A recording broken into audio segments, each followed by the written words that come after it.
This is Listen Lakeland, the show that keeps you up to date on all things happening in and around the Lakeland area. Here's your chance to plan your family activities and learn more about what your city government and your neighbors are doing to make Lakeland a great place to live, work, and play. It's another beautiful day in Lakeland, Florida, and we thank you for joining us for the February edition of the Listen Lakeland radio show. Each month, Lakeland Vision highlights people, places, activities, or organizations that make our community an exceptional place to call home. I'm Pat Steed, a longtime board member of Lakeland Vision and also a longtime transportation planner in Central Florida. It's my pleasure to lead a discussion today on the topic of transportation. Our guests who will answer all things about transportation planning are Chandra Frederick, Polk County Assistant County Manager in charge of planning and development, and who also directs the Polk Transportation Planning Organization, known as the Polk TPO. And we also have with us Chuck Barmby with the City of Lakeland, who is the Business Development and Transportation Manager. And I'd really like to start with Chandra first and really ask, who is the Polk Transportation Planning Organization and what are some of the things that they do? Thank you, Pat, and thank you also for having me on today. The Polk TPO, or the Transportation Planning Organization, is a 19-member elected official board. But the great thing about the Polk TPO is it consists of elected officials from the jurisdictions within Polk County. So not only are the 5 Polk County commissioners on the board, there are also 6 city commissioners from Lakeland, and the remainder of our board is made up of elected officials from some of the other municipalities in the county. I think that's great because it brings everybody to the table. It shows how we collaborate because we have to also decide priorities from a countywide perspective. So Lakeland is caring about what happens also on the east side of the county and vice versa. We have to come together, make priorities to do what's best for the county.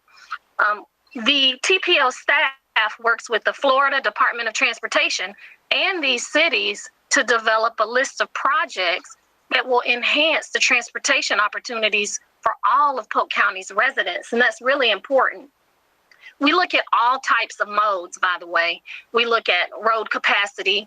We look at bicycle and pedestrian needs. We look at the movement of freight, airports, public transit. All of those are important. We have to take a look at everything and recognize the needs of our county are diverse and great. The TPO staff doesn't do it alone.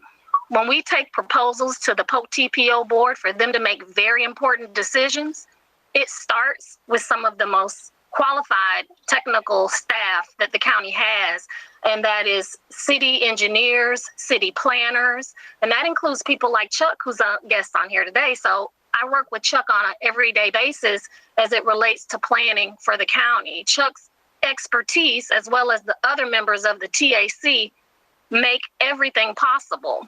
So we're looking at it from a technical standpoint, and we give recommendations to the TPO board. They can feel confident that we've really considered all options when we present things to them. The other thing that's important is to get the citizens' input.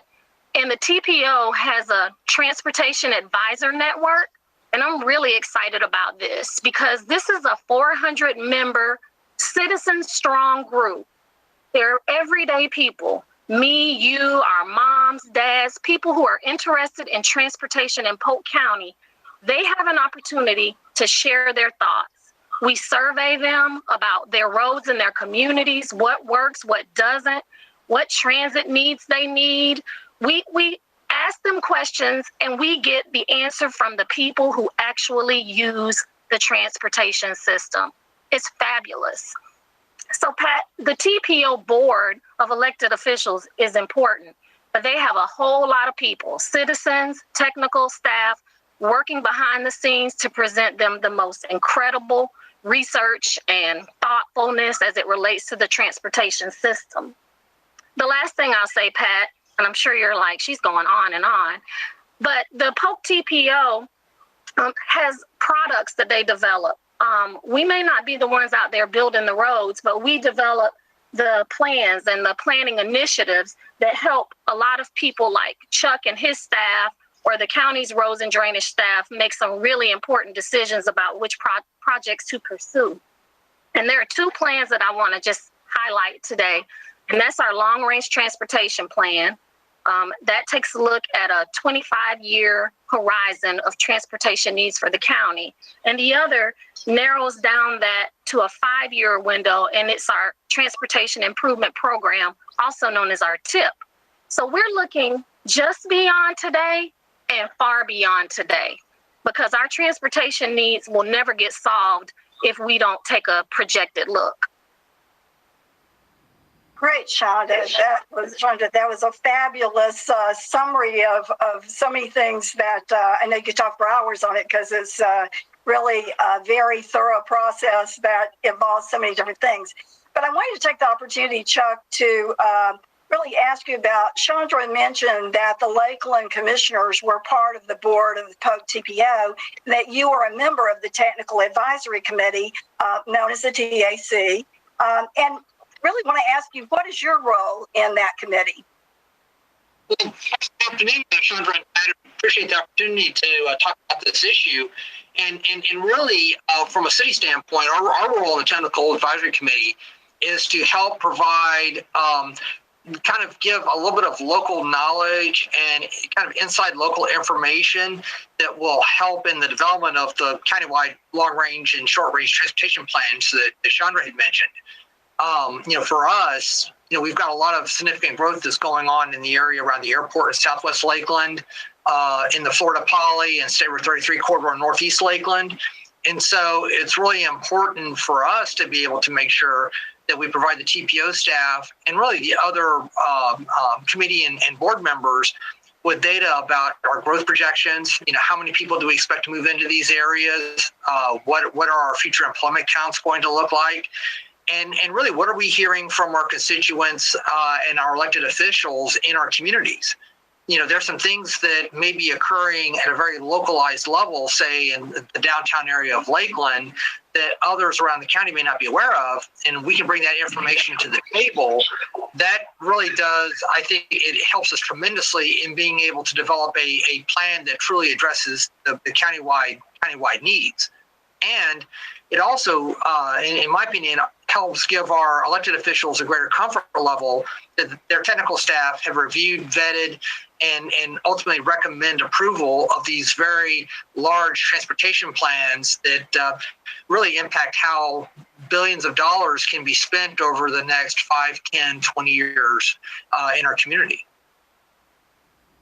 Right. Well, thinking about both the role of the different inputs of the boards and the committees, you also mentioned, Chandra, the plans, and the long-range transportation plan, which I know in your case is known as Momentum 2045, was just completed. And I'm wondering if you can tell us about that plan and what is new for the future of transportation in Lakeland and Polk County. Thanks, Pat. The Momentum 2045 plan was just adopted by the Polk TPO back in December. And I tell you, it was a labor of love. And Chuck can probably attest to the many meetings that we talked about this plan, and we talked about the different steps that we were taking. The theme of our long-range transportation plan is a focus on projects that address safety, protecting our communities and the environment, providing an efficient network, supporting economic development, and preserving the existing transportation resources. And that may involve, improvements, safety improvements, such as adding sidewalks. So we have a lot of things to look at from those perspectives. The Momentum 2045 plan greatly depends on the population and employment forecast that Chuck was mentioning. The whole basis of the plan really addresses how we're going to grow efficiently, or how we're going to have transportation needs that are efficient and effective given our growth, population changes. We're gonna hit 1 million people by the time 2045 rolls around? What will our roads look like? How will it be to get around Polk County? What can we do to soften that impact? And the same with jobs. We have to be prepared for the additional freight that may come through Polk County as a result of our increased jobs. What can we do to be more competitive, in terms of transportation resources as we grow and we're surrounded by counties, such as Hillsborough and Orange? So we definitely have a lot of things that we're looking at in the Momentum 2045 plan that we have to put some feet on the ground and get to work. And some of those projects that are important probably to Lakeland are things like we need to do improvements to some of the intersections, the interchanges rather, on I-4. I think Chuck knows how important that I-433 interchange is. It's not an uncommon thing for someone to drive down I-4 and get to the 33 interchange, exit 33 interchange, and hit traffic that's standing on the interstate. Those are things that we're addressing that have to be fixed before our population can continue to grow and be effective in their movement. Other projects that we identify are improvements or enhancement to the transit system. The Citrus Connection system is now a county-wide system, but they've had to cut back over the years due to funding needs. But we know that the transit needs of our community are there. They continue to grow. And so what can we do to put in place enhancements to that system? We also look at a multitude of trail enhancements. We have a very good trail network in the county. In the Lakeland area, that lake to lake trail system is fantastic. We have to make sure that we do what we can to keep that momentum going. Our residents appreciate and love those trail systems. So our plan even addresses things like that. Great. Well, Chuck, many of the projects that Chandra spoke of will have impacts and opportunities for Lakeland.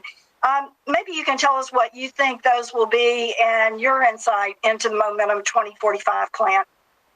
Sure. I think, what is really exciting about Momentum 2045 is not only does it address the current transportation issues that we know exist today, but it also looks forward and tries to look at how technology, how transit, in particular, can really help us get around more efficiently. And it also helps really provide us with a blueprint on how we're going to connect to our neighbors to the east and west, to help it, if you want to go to the airport in Orlando, or if you need to go to the VA hospital in Tampa, what are some of those future services that can make that trip a lot easier and really help connect us as a region. But going back to freight movement, the improvements up there at State Road 33 I-4 at exit 38 is really becoming a significant issue for us because of 3 to 4 million square feet of additional warehouse space that has either just been completed within the past year or is under construction immediately around that interchange. And as we've seen with the COVID crisis and the increase in e-commerce, Polk County and Lakeland have really become just kind of the main focal point of the logistics and the freight movement industry in Central Florida in the state.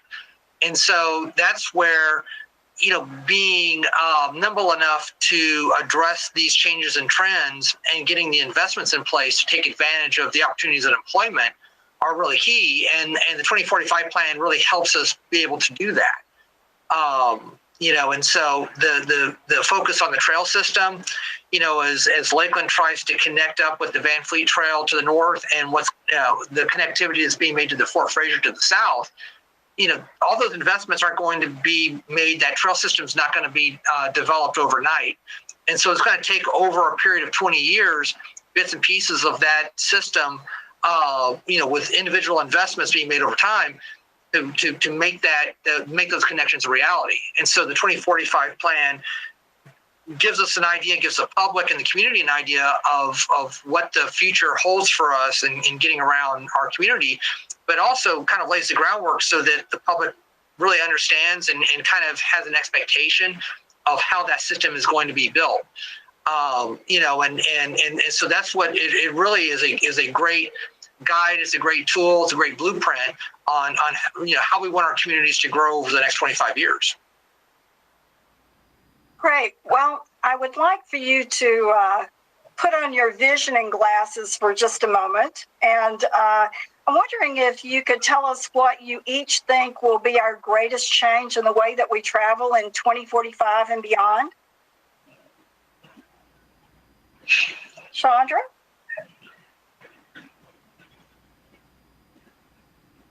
Sorry, that was a good one, Pat. I tell you, I think a lot about the changes that have been made. My husband, he commutes every day to MacDill Air Force Base from Polk County. And I think that in the next few years, we're going to see a lot of opportunities open up for people to move in and out through our counties, through our counterparts to the east and west. I also foresee, some opportunities as it relates to commercial airport travel, hopefully, for us. If not, some great transportation options to get to airports in other areas that don't involve getting on I-4 in your individual cars. Another thing that our Momentum 2045 plan looked at was how we make room for automated, connected electrical vehicles. All of those types of things are a lot closer than we think. They're already integrated in our community, but what are we going to do to be ready for a more widespread use of such technology? I think all of those things are things to consider, and if I had on my visionary hat. Okay, well, you mentioned something I'm going to come back to in a minute on thinking about the future, but Chuck, what's your view of kind of a vision for very long-term transportation? I think for transportation, we're going to have to look at ways other than just getting around by car to either go to the grocery store, go to work, or even go to Orlando or Tampa. And so, part of the strategy here is to figure out the big investments like the new intermodal center that's planned for the downtown area and bus rapid transit along US 98 to connect to the interstate. And how does that fit in with a regional network so that folks can walk out their door, maybe bike to a transit station, hop on a bus or a train to go to their destination, and not have to consistently worry about not only having to widen roads and the impacts that it has on our neighborhoods and our communities, but also the long-term maintenance costs associated with those types of highway-based investments. Every time you add lanes to a roadway, you've got to continue to maintain, you've got to resurface it, you've got to take care of the drainage system and the street lighting. And all that adds up in terms of money, and our revenue source is sustainable to be able to keep the system the quality that it is today. And so that's the thing in terms of looking long term, is figuring out the most cost effective way to move people, not just move cars, and do it in a way that really is done in a very logistical fashion, and that ultimately makes sense to the public and to the folks that are funding these systems. Yeah. Back about probably 25 years ago, the Polk TPO had a contest for fourth graders, and they were to send in their vision for the future of transportation. And they've continued to do that numerous times through the years. But the first time that was done, I was one of the judges for that. And I remember being astonished because the winning drawing, and from the very creative fourth grader, looked a lot like I had envisioned transportation in the future looking like when I was a kid, which was many years before that. And it was kind of what I like to say, Jetson-esque. So when you think about the future and kind of what you thought about maybe when you were younger, and then you look out in the future, do you see something different than we're talking about today? Shonda, do you have any thoughts? I don't know. I think we all dreamed of that Jetson-esque kind of travel back in the day when we were kids. But I think I never thought that automated vehicles and the use of connected cars talking to each other, cars talking to road infrastructure. I really never thought that I would see that in my lifetime, but I do believe that we are enhancing or speeding up technology to be used in a way that I might actually, realize that in my lifetime. I think the other thing is just our e-commerce has really changed the way that we do things. I haven't, since COVID, I rarely go to the grocery store. I wonder how that's going to affect how we do things now in the future. Since we learned that we can due to COVID, will we continue to do so after COVID? That's certainly something I thought about.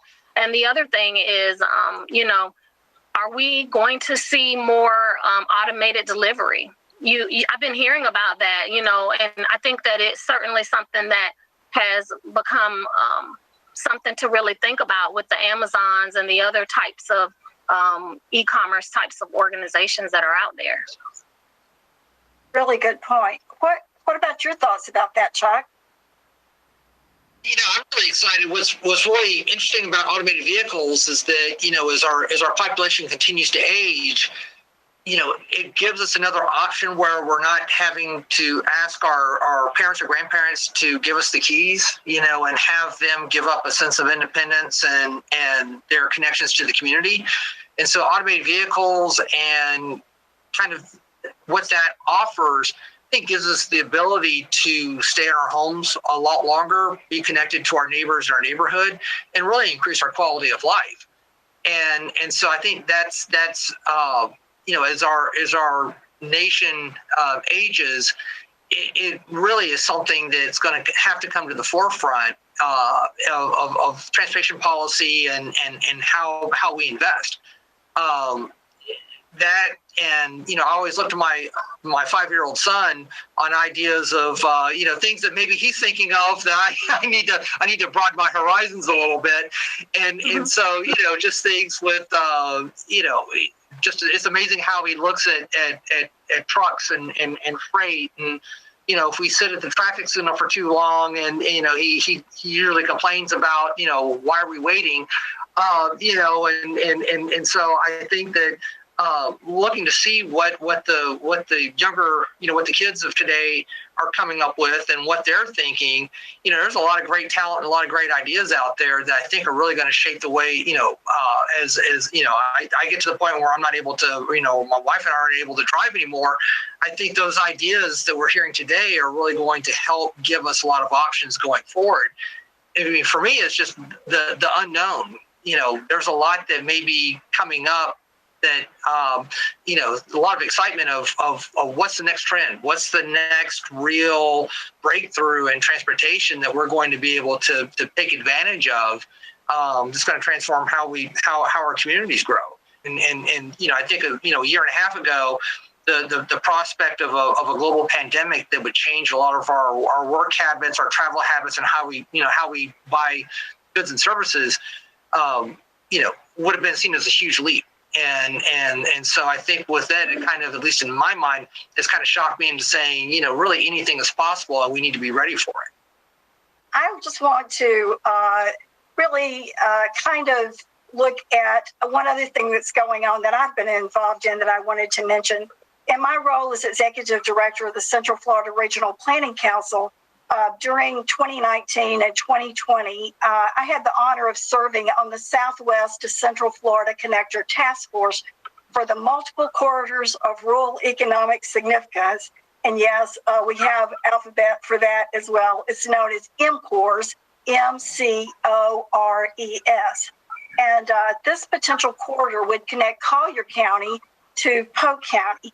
And if it should be built, new corridors are likely to incorporate the technology that we really discussed some about today, that would really help us begin to automate our travel and further connect it and make it more efficient. And I'd just like to let our listeners know that if you would like to know more about the development of this potential new connector, you can find the final report of the task force on that Southwest to Central Florida connector on the website www.floridamcors, FloridaMCORES.com, FloridaMCORES.com. So as we've just been talking, one of the things that you brought up, Chandra, was our current experience in going through the COVID pandemic and how that has caused many of us to work from home in a very new and different way. One of the questions I've really wondered about is how much do we think this is going to change our way of working in the future, and how much impact might that have in terms of our transportation demands? Would you like to start with that, Chandra? Sure.